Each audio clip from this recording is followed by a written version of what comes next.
Tonight, a News 4 I-Team investigation. The Maryland state program that accepts bodies donated to science mishandled remains of at least several of its donors. The mistakes include sloppiness, poor record keeping, and alleged deception. Tonight, investigative reporter Scott McFarland sits down with a widow who says her husband would never have donated his body if he had known the pain it would cause his family.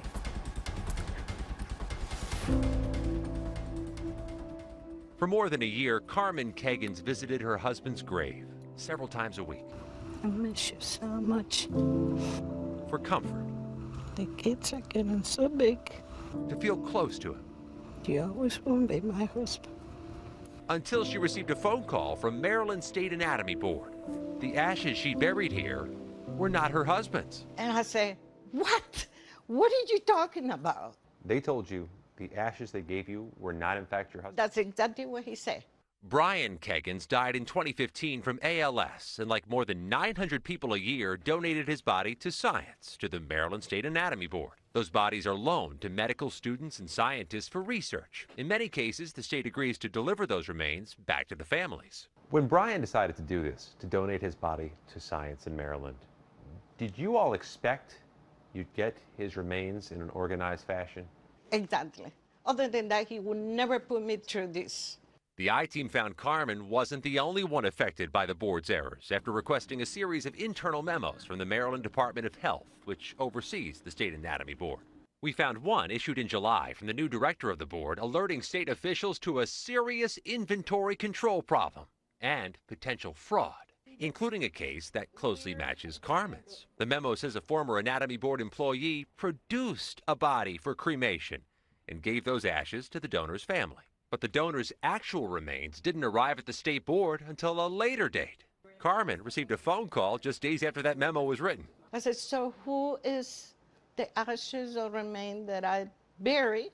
He said, man, I had no idea. I had no clue. There were other mistakes. The internal memos reveal another donor's ashes were mistakenly buried at a state cemetery here in Carroll County, even though the family had asked the remains be returned. And the memos reveal other discrepancies in the board's record keeping, including confusion over which bodies had already been cremated. It's a terrible thing. It's a terrible thing, and we are trying to get to the bottom of what happened. The Anatomy Board reports to Fran Phillips, Maryland's Deputy Secretary of Health. She says the agency is now conducting a review of all of the donations from the past 2 years, about 1,900 bodies, questioning its vendors and retraining its staff. But Phillips couldn't say how many families might also be affected by errors. Can you give assurances to other families that this hasn't happened to you That's too? exactly what we're working on. That's exactly to make absolutely certain that every piece of documentation for every donor in every step of the way has been buttoned down. Records have to be kept. You cannot lose track of the remains. Dr. Todd Olson, an expert in anatomical donations and a former professor at Albert Einstein College of Medicine in New York, says body donation programs are crucial for advancing science.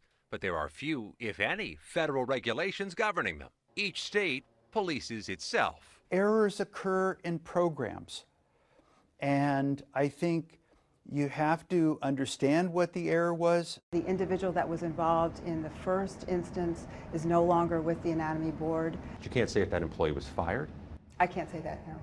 These sound like fireable offenses. That employee is no longer with the board. But that's not enough for Carmen Kagans, who says she's still searching for answers about what happened to her husband and just who is buried in that grave. What's that like, to not know? It's a nightmare. The Anatomy Board is also facing an enormous increase in the number of bodies it handles. About 1,000 people donate their bodies each year, but the board's also responsible for the remains of unclaimed or unidentified people who die in Maryland. There's a rising number amid the opioid epidemic. We found about 1,700 each year, Jim and Wendy. Just incredible. Scott McFarland, great work there. Thank you, Scott.